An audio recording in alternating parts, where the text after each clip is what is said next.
Bonjour et bienvenue dans H2H24. Aujourd'hui, nous partons dans une région à fort potentiel dans le secteur de l'énergie, l'Océanie. Cette région hétérogène, constituée de l'Australie et de 25 000 îles, dispose de ressources énergétiques abondantes, mais la région est aussi confrontée à d'importants défis, notamment pour décarboner son mixte tout en sécurisant son approvisionnement.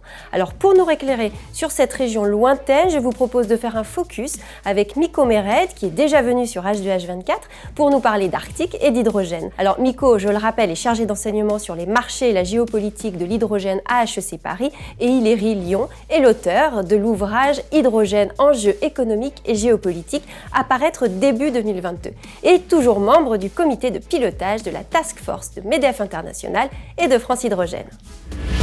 Bonjour Miko. Bonjour Marion. Alors l'Océanie et notamment l'Australie disposent d'abondantes ressources énergétiques et l'hydrogène semble être un gaz en plein essor. Alors quelles sont les ambitions de l'Océanie en matière d'hydrogène ?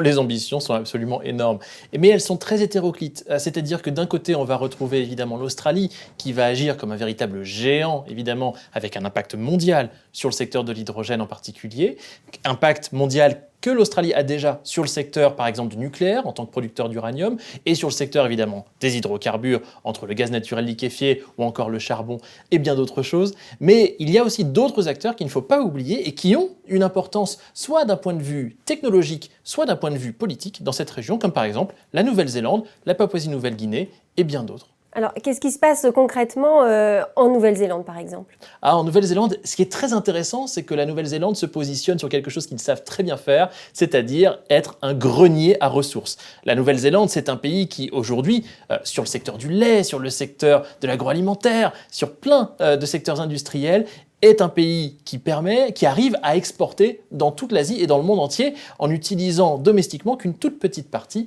de leur production. Dans le secteur de l'énergie, ils font la même chose. C'est-à-dire que l'administration néo-zélandaise, donc de Jacinda Ardern, qui a été réélue brillamment en 2020, a été capable de porter une stratégie hydrogène, ce qu'ils ont appelé le plan vert hydrogène en 2019, et ils l'appliquent. L'objectif de cette stratégie, c'est tout simplement préparer la transition de la Nouvelle-Zélande pour sortir de l'exploitation des hydrocarbures, puisqu'il y avait des exploitations d'hydrocarbures en Nouvelle-Zélande, et donc devenir un exportateur massif d'hydrogène vert. Vous l'avez compris, la Nouvelle-Zélande n'a pas envie de continuer à exploiter ces hydrocarbures, donc il ne s'agit pas là de faire de l'hydrogène gris ou bleu ou même turquoise, il s'agit donc de faire de l'hydrogène à partir de ressources renouvelables, et il y a quelques régions au sein de la Nouvelle-Zélande qui sont même encore plus ambitieuses que le plan national, comme par exemple la région de Taranaki, qui est mal connue, mais qui pour autant est en train de développer une perspective très intéressante puisqu'ils espèrent dans cette région-là maîtriser les 3 grandes chaînes de valeur d'exportation d'hydrogène, l'hydrogène liquéfié, l'hydrogène à partir donc de LOHC et l'hydrogène sous forme d'ammoniac. On va revenir à l'Australie, Miko. Ce pays veut devenir un géant de l'hydrogène et se projette en exportateur de l'hydrogène. Alors, est-ce réaliste selon vous, Miko ? C'est faisable, réaliste et surtout concret. C'est-à-dire qu'en Australie, quelle que soit la région, la province, l'État dont on parle sur cet État fédéral, il y a une stratégie hydrogène ou plutôt une stratégie énergétique qui a un volet hydrogène dédié. Alors évidemment, en Australie, il y a à la fois une volonté de devenir exportateur, donc tout simplement une capacité de production massive et d'exportation massive d'hydrogène dans l'ensemble des États, et en particulier en Australie occidentale, ou dans la région de Victoria, ou dans le Queensland. Mais en réalité, au-delà de cela, il y a aussi le développement d'une chaîne de valeur locale pour décarboner les usages purement localement. Et ce qui est intéressant, c'est de voir du coup les stratégies qui ont été mises en place par les différentes provinces.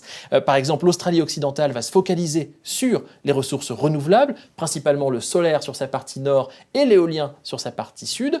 La région, par exemple, de la Tasmanie va se focaliser sur son hydroélectricité et sur les capacités venteuses également. Mais d'autres régions comme le Queensland ou le Victoria ou l'Australie méridionale vont plutôt se focaliser sur les hydrocarbures en faisant donc de l'hydrogène bleu avec donc de la séquestration de carbone et en espérant enfouir le carbone séquestré, par exemple dans la vallée de Latrobe, en mer.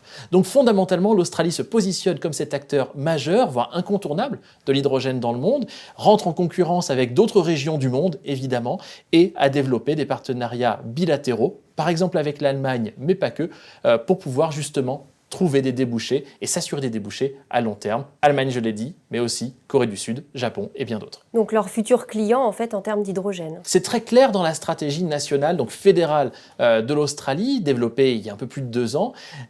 Il s'agit donc de répondre aux besoins que ne pourront pas assouvir localement les futurs leaders de l'hydrogène en matière donc de consommation, Allemagne, Corée du Sud et Japon en particulier. C'est ce qui a amené les Australiens et les Japonais, par exemple, à développer dès 2015 un programme de collaboration directe entre le Japon, bien sûr, d'un côté, et la région, donc l'État du Victoria, où tout simplement les Australiens, à partir de charbon, vont gazéifier ce charbon pour faire de l'hydrogène, séquestrer le carbone, l'enfouir sous la mer, et cet hydrogène sera liquéfié et emporté depuis l'État du Victoria jusqu'au Japon. C'est un projet qui devrait arriver à maturité en 2021, ou plutôt je devrais dire, dont le premier démonstrateur, la première cargaison, va être donc livrée de l'Australie au Japon à la fin 2021.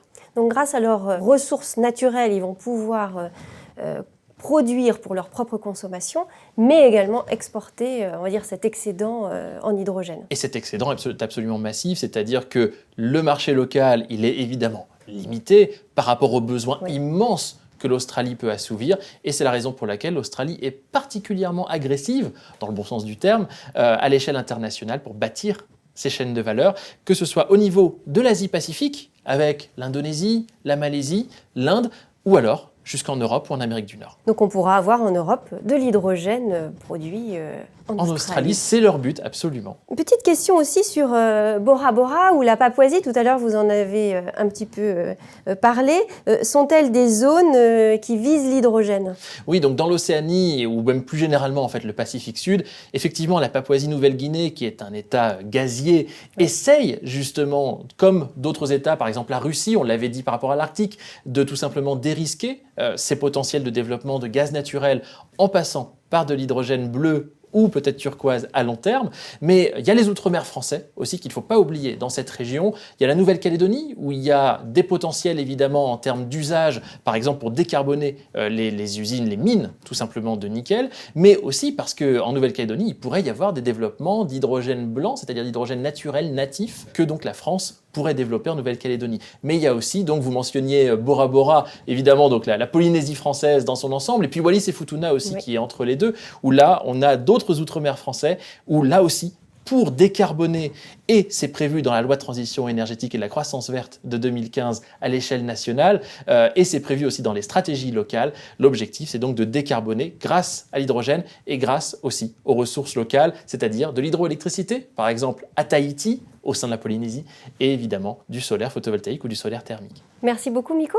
Merci à vous, et puis à bientôt pour un nouveau rendez-vous sur l'hydrogène dans le monde. Alors on voit très bien à travers les explications de Miko Meret que l'Océanie a de vraies perspectives en matière d'hydrogène avec l'Australie qui se distingue. D'ailleurs, on peut voir le niveau d'implication du pays avec la nomination il y a quelques mois seulement d'un ministre de l'énergie et de l'hydrogène dans le Queensland. Cela montre encore une fois que l'hydrogène est vu comme une réelle opportunité. Je vous donne rendez-vous pour un prochain rendez-vous HDH24, toute l'actualité de l'hydrogène.